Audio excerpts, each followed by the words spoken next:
नंदगांव की सुबह हमेशा की तरह शांत और सुंदर थी। चारों ओर हरियाली, गायों की मधुर रंबाहट और गोप गोपियों की हंसी से पूरा गांव गूंज रहा था।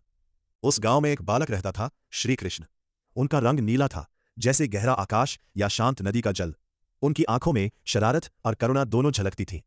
वे बांसुरी बजाते तो हर कोई मंत्रमुग्ध हो जाता। एक दिन अचानक नंदगांव में कुछ अजीब होने लगा।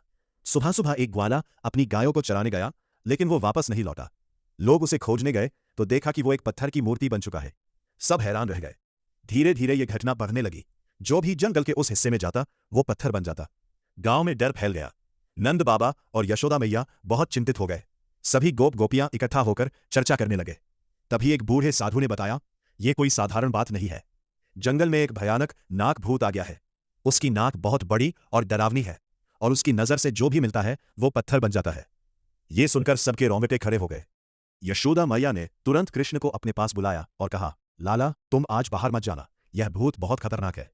कृष्ण मुस्कुराए और बोले, मैया, जब तक मैं हूं किसी को डरने की जरूरत नहीं है। लेकिन यशोदा मैया ने सख्ती से मना कर दिया। उधर कृष्ण के मित्र बलराम और सुदामा बहुत परेशान थे। वे बोले, कृष्ण, अगर हम कुछ नहीं करेंगे तो पूरा गांव खतरे में आ जाएगा। कृष्ण ने शांत स्वर में कहा, सही समय आने पर हम जरूर कुछ करेंगे।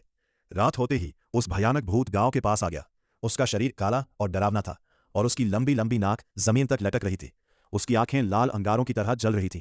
वह हंसता तो उसकी आवाज से धरती कांप उठती। हा हा हा, आज मैं पूरे नंदगांव को पत्थर बना दूंगा। भूत जोर से चिल्लाया। गांव के लोग डर के मारे अपने घरों में छिप गए। तभी अचानक कहीं से बांसुरी की मधुर धुन सुनाई दी। भूत चौंक गया। यह कैसी धुन है? उसने इधर उधर देखा। धुन के पीछे पीछे चलते हुए वह गांव के बाहर एक पेड़ के पास पहुंचा, जहां कृष्ण खड़े थे। उनका नीला शरीर चांदनी में चमक रहा था, और वह मुस्कुराते हुए बांसुरी बजा रहे थे। भूत गुस्से से गरा, अरे छोटे बच्चे, तू मुझसे नहीं डरता?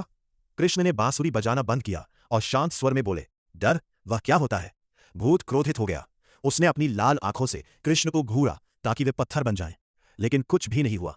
यह कैसे संभव है? भूत चिल्लाया। कृष्ण मुस्कुराए, तुम्हारी शक्ति केवल डर पर चलती है, और जहां डर नहीं वहां तुम्हारी शक्ति भी नहीं। भूत और गुस्से में आ गया। उसने अपनी लंबी नाक से कृष्ण पर हमला किया, लेकिन कृष्ण फुर्ती से इधर उधर घूमते रहे। उनकी चाल इतनी तेज थी कि भूत उन्हें छू भी नहीं पा रहा था। फिर कृष्ण ने अपनी बांसुरी से एक विशेष धुन बजाई। उस धुन में ऐसी शक्ति थी कि भूत की आंखें भारी होने लगी।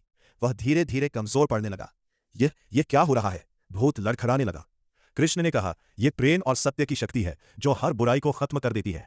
भूत आखिरी बार चिल्लाया और फिर एक तेज प्रकाश के साथ समाप्त हो गया। जैसे ही भूत का अंत हुआ, जंगल में जो भी लोग पत्थर बने थे वे फिर से जीवित हो गए। सब खुशी से झूम उठे। गांव के लोग कृष्ण के पास दौड़े आए। नंद बाबा ने उन्हें गले लगा लिया और बोले, बेटा, तुमने पूरे गांव को बचा लिया। यशोदा मैया की आंखों में आंसू थे।